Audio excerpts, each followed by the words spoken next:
ஒரு மன்னரின் அரண்மனையில் ஒரு புத்திசாலி மந்திரி இருந்தார். அந்த மந்திரி மன்னர் எதிர்கொள்ளும் ஒவ்வொரு பிரச்சனைக்கும் ஒரு தீர்வு கொண்டிருந்தார். மந்திரியை கேளாமல் மன்னர் எந்த பெரிய முடிவையும் எடுக்க மாட்டார். இதனால் அரண்மனையில் பலர் பொறாமை கொண்டனர். ஒரு நாள் மன்னர் மந்திரியிடம் அவரது மகன் முட்டாள் என்று கூறினார். மந்திரி வருத்தப்பட்டு, ஏன் அப்படி நினைக்கிறீர்கள் என்று கேட்டார். மன்னர் கூறினார், ஒவ்வொரு காலையும் நான் உங்கள் மகனிடம் ஒரு கேள்வி கேட்கிறேன்.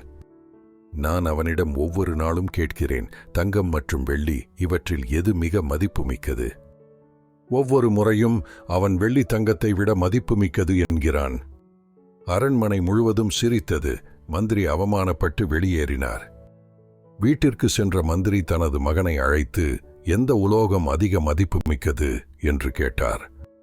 மகன் உடனே தங்கம் வெள்ளியை விட அதிக மதிப்புமிக்கது என்று பதிலளித்தான். மந்திரி, அப்படியென்றால் நீ மன்னரிடம் ஏன் தவறான பதில் கூறுகிறாய் என்று கேட்டார். மகன் சிரித்துக்கொண்டு விளக்கினான், மன்னர் ஒவ்வொரு நாளும் ஒரு விளையாட்டு விளையாடுகிறார்.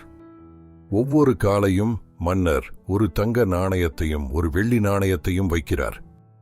அவர் என்னிடம் அதிக மதிப்புமிக்கதை எடுக்க சொல்லுகிறார். ஒவ்வொரு முறையும் நான் வெள்ளி நாணயத்தை எடுத்துக்கொண்டு போகிறேன். மன்னர் சிரித்து மகிழ்ந்து அங்கிருந்து சென்று விடுகிறார். மந்திரி, நீ ஒரு நாளும் தங்க நாணயத்தை எடுக்கவில்லை, ஏன் என்று கேட்டார். மகன் ஒரு பெட்டியை திறந்து காட்டினான். அதில் வெள்ளி நாணயங்கள் நிறைந்திருந்தன. ஒவ்வொரு நாளும் மன்னர் எனக்கு ஒரு வெள்ளி நாணயம் தருகிறார்.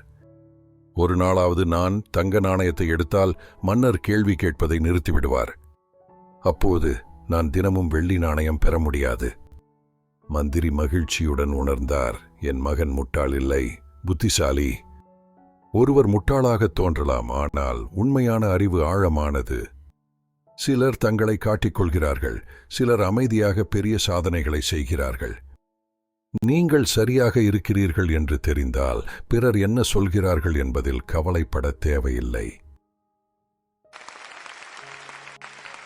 இந்த வீடியோ உங்களுக்கு பிடித்திருந்தால் லைக் மற்றும் சப்ஸ்கிரைப் செய்ய மறக்காதீர்கள். கற்றலுக்காக உங்கள் நேரத்தை ஒதுக்கியதற்கு நன்றி. Please like and subscribe if you like this video. கற்றலுக்காக உங்கள் நேரத்தை ஒதுக்கியதற்கு நன்றி.